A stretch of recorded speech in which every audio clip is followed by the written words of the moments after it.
Shalom Bapak Ibu Saudara-saudari yang terkasih dalam nama Tuhan Yesus Kristus. Kita berjumpa kembali dalam renungan harian AKBP Pardamaian Medan.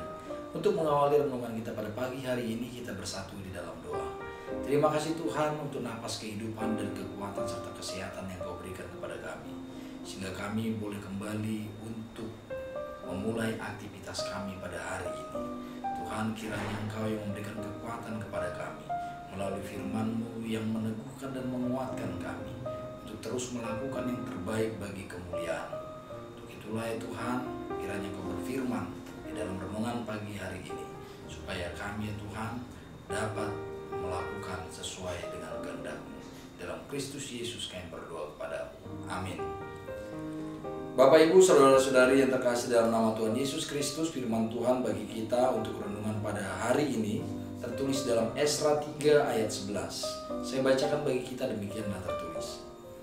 Secara berbalas-balasan mereka menyanyikan bagi Tuhan nyanyian pujian dan syukur, sebab Ia baik, bahwasanya untuk selama-lamanya kasih setianya kepada Israel. Dan seluruh umat bersorak-sorai dengan nyaring sambil memuji-muji Tuhan, oleh karena dasar rumah Tuhan telah diletakkan. Demikianlah firman Tuhan. Bapak Ibu, saudara-saudari yang terkasih dalam nama Tuhan Yesus Kristus, bagi umat Israel, inti dari sebuah ibadah adalah bagaimana mereka mempersembahkan kurban di dalam mezbah Tuhan. Oleh karena itu, bangsa yang dari pembuangan, yang telah menerima belas kasihan dari Tuhan, sehingga mereka boleh kembali ke tanah yang diberikan Tuhan kepada mereka, yaitu Yerusalem, yang sudah sempat dihancurkan dan mereka dibawa kepada pembuangan Babel. Kini mereka telah kembali. Meskipun mereka kembali dengan ratapan dan tangis, mereka melihat puing-puing itu yang harus diperbaiki oleh mereka. Dan disitulah mereka memiliki harapan dan mereka menyadari bahwa pembuangan yang telah mereka rasakan itu adalah bagaimana Tuhan mendidik mereka supaya mereka benar-benar mengenal siapa Allah yang mereka sembah. Dan mereka menyadari bahwa Tuhan senantiasa setia menyertai mereka di pembuangan sampai Tuhan kembali yang mengembalikan mereka ke tanah perjanjian. Dan disinilah Bapak Ibu Saudara-saudari yang terkasih, bagaimana umat Israel menyadari itu semua, bahwa Tuhan tidak membiarkan mereka, bahwa Tuhan justru menempah mereka. Kini mereka dalam puji-pujian mereka, ketika mereka dikembalikan ke tanah perjanjian, kepada tanah Yerusalem, mereka membangun dan diletakkan dasar rumah Tuhan. Mereka memuji-muji Tuhan. Nyanyian yang diserukan mereka dalam pujian dan syukur mereka adalah sebab Ia baik, bahwasanya untuk selama-lamanya kasih setianya kepada Israel. Mereka mulai memahami sehingga mereka bersungguh-sungguh ingin membangun hubungan yang baik kepada Tuhan. Mereka sangat menyadari bahwa mereka terbuang karena ketidaktaatan mereka kepada Allah. Ketika mereka menyadari itu semua, ada kesungguhan di dalam hati, ada sorak-sorai di dalam hati, ada syukur, ada pujian di dalam hati, karena mereka dibaharui, dibentuk sehingga mereka mengenal Tuhan yang mereka sembah, yang sangat setia mengasihi umatnya. Bapak Ibu, dalam kehidupan kita juga demikian. Kita sering menganggap Tuhan itu berbuat sangat tidak menyenangkan. Kita sering menganggap Tuhan itu sadis. Kita sering menganggap Tuhan itu tidak berpihak bagi hidup kita. Tapi setidaknya kita boleh mengakui bahwa kasih setia Tuhan menyertai kita dalam kehidupan kita. Sehingga siapa yang menyadari perbuatan-perbuatan Tuhan di dalam hidup kita hingga pada saat ini, maka di dalamnya ada puji-pujian dan syukur yang selalu boleh kita ungkapkan dengan kesaksian iman kita sendiri, bagaimana Tuhan memenangkan kita di tengah-tengah kehidupan kita.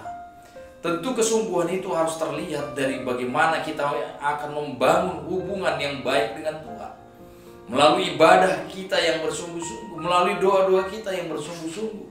Dan inilah kesungguhan hati kita ketika kita menyadari bahwa Tuhan sedang membentuk hidup kita, bahwa kepahitan hidup terkadang juga membuat kita semakin dekat dengan Tuhan. Dan terkadang juga tantangan dan cobaan juga mengingatkan kita kepada Tuhan bahwa kita adalah orang yang lemah. Penyerahan diri dan kesadaran serta kemampuan kita untuk mengatakan kepada Tuhan bahwa ini adalah kesalahan kita, sehingga kita boleh mengalami sesuatu yang tidak menyenangkan bagi kita, sehingga kita boleh mengalami tantangan dan cobaan di tengah-tengah kehidupan kita. Menyesal saja tidak cukup, tetapi menyesal dengan perubahan atas penyesalan itu menjadi lebih baik, ini jauh lebih penting di hadapan Tuhan. Dan itu boleh ditunjukkan dari kualitas hubungan kita dengan Tuhan. Dan itu boleh ditunjukkan dari bagaimana kita hidup bersama-sama dengan Tuhan. Sangat berbeda dengan kita yang dulu, dengan kita sekarang yang mengenal Tuhan karena penyesalan dan perubahan atau pertobatan dalam kehidupan kita. Bapak Ibu, mari kita menyanyikan nyanyian yang diserukan oleh umat Israel ini menjadi juga bagian kesaksian hidup kita. Sebab ia baik. Kalau nyanyian sekarang itu sudah ada yang dari pemazmur ini.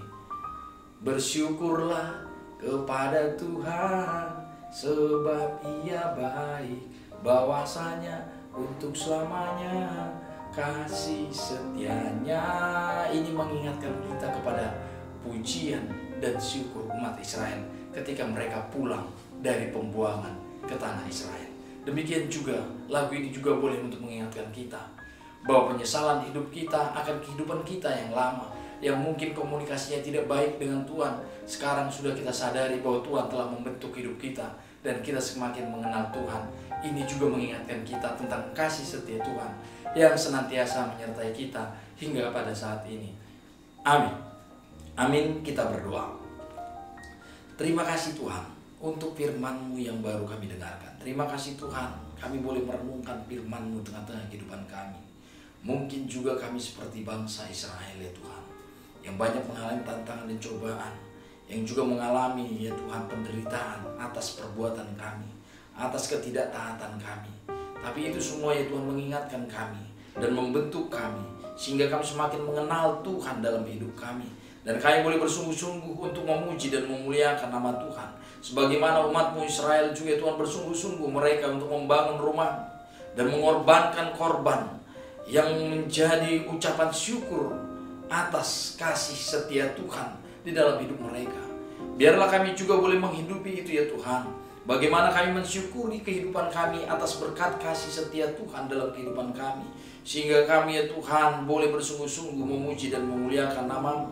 Boleh bersungguh-sungguh di dalam doa-doa kami ya Tuhan kepada-Mu. Sehingga komunikasi hubungan kami kepada Tuhan tidak lagi jauh, tetapi kami semakin dekat dan semakin menaruh harapan dan hidup kami dalam tangan pengasihan-Mu. Untuk itu ya Tuhan, biarlah kami ya Tuhan memulai segala aktivitas kami.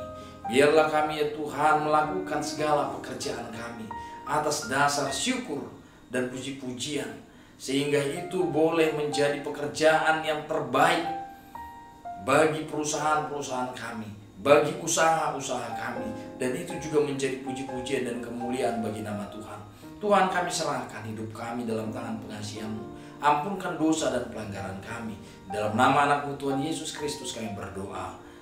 Anugerah Tuhan Yesus Kristus dan kasih setia Allah Bapa dan persekutuan Roh Kudus yang menyertai kamu sekalian. Amin. Shalom, selamat beraktivitas. Tuhan Yesus memberkati.